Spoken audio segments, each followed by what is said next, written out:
आप सभी का बहुत बहुत स्वागत है। आज हम आपके लिए तुलसीदास कृत कवितावली से लिए गए एक पद्यांश की व्याख्या लेकर आए हैं। आइए पद्यांश देखते हैं।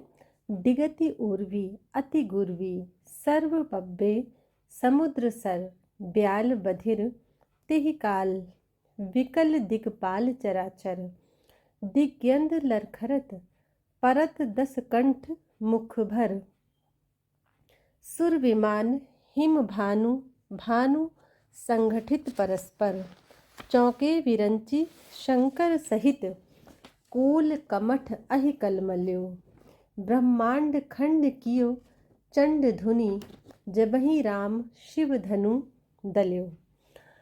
इस छंद में गोस्वामी तुलसीदास जी ने सीता स्वयंवर के अवसर पर श्री राम जी द्वारा शिव जी का धनुष तोड़े जाने के पश्चात क्या स्थितियां और किस तरह का वातावरण उत्पन्न हुआ, इसका चित्रण किया है। आइए इसकी व्याख्या देखते हैं। सबसे अंतिम पंक्ति से हम इसकी व्याख्या शुरू कर रहे हैं। ब्रह्मांड खंड कियो चंड धुनि जबहि राम शिव धनु दल्यो। जबहि राम यानी जिस समय राम यानी श्री रामचंद्र जी ने शिव धनु दल्यो, शिव जी का धनुष दल्यो यानी तोड़ा। ब्रह्मांड खंड कियो चंड धुनि, उस समय उसका प्रचंड शब्द, चंड धुनि यानी प्रचंड ध्वनि, घोर उसका भयंकर शब्द या प्रचंड ध्वनि अखिल ब्रह्मांड को भेद गई।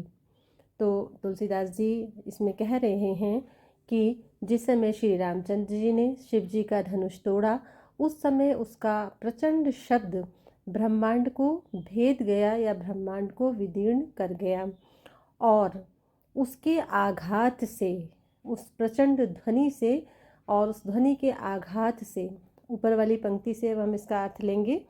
डिगति उर्वी अति गुर्वी सर्व पब्बे समुद्र सर, तो उस प्रचंड ध्वनि के आघात से सर्व पब्बे, सर्व यानी सारे, पब्बे यानी पर्वत, और समुद्र, सर यानी तालाब। तो कहते हैं तुलसीदास जी कि उस प्रचंड ध्वनि के आघात से सारे पर्वत, समुद्र और तालाबों के साथ साथ दिगति उर्वी अति गुर्वी, गुर्वी का मतलब है विशाल और उर्वी से अभिप्राय है पृथ्वी, तो अत्यंत विशाल पृथ्वी दिगति यानी डगमगाने लगी। तो धनुष टूटने की प्रचंड ध्वनि से सारे पर्वत, समुद्र और तालाबों के साथ साथ अत्यंत विशाल पृथ्वी कंपायमान हो गई, डगमगाने लगी। ब्याल बधिर तेहि काल विकल दिगपाल चराचर, और कहते हैं तुलसीदास जी कि ब्याल बधिर, ब्याल यानी सर्प, बधिर का मतलब है बहरे, तेहि काल उसी समय, तो उस समय उस प्रचंड ध्वनि को सुनकर के सर्प बहरे हो गए, और संपूर्ण विकल दिगपाल चराचर यानी सभी जो चराचर यानी चर और अचर यानी जड़ और चेतन जो भी प्राणी थे वो, एवं दिगपाल यानी इंद्र आदि, दिगपाल से अभिप्राय है दिशाओं का पालन करने वाले इंद्र आदि देव। तो कहते हैं तुलसीदास जी कि सर्प बहरे हो गए और दिशाओं का पालन करने वाले इंद्रादि देवता तथा चर और अचर या जड़ और चेतन सारे प्राणी विकल हो गए यानी व्याकुल हो गए। दिग्यंध लरखरत परत दस कंठ मुख भर, और दिग्यंध लरखरत, दिग्यंध अर्थात दिग्गज, दिग्गज जो थे वो लरखरत यानी लड़खड़ाने लगे। दिग्गज भी अपने आप को संभाल नहीं पाए, वो लड़खड़ाने लगे। और परत दस कंठ मुख भर, और रावण, दस कंठ से मतलब है रावण, तो रावण जो इतना पराक्रमी, इतना बलशाली था, वो भी मुँह के बल गिरने लगा या मुँह के बल गिर गया। तो उस प्रचंड ध्वनि से दिग्यंध अर्थात दिग्गज लड़खड़ाने लगे, रावण मुँह के बल गिरने लगा।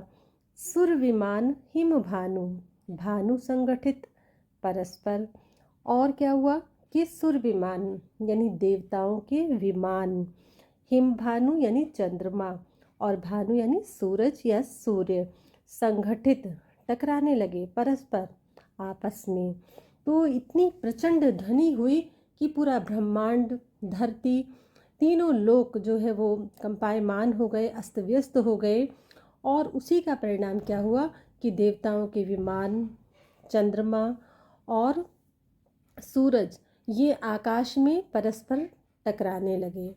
चौके विरंची शंकर सहित कोल कमठ अहि कल मल्यो।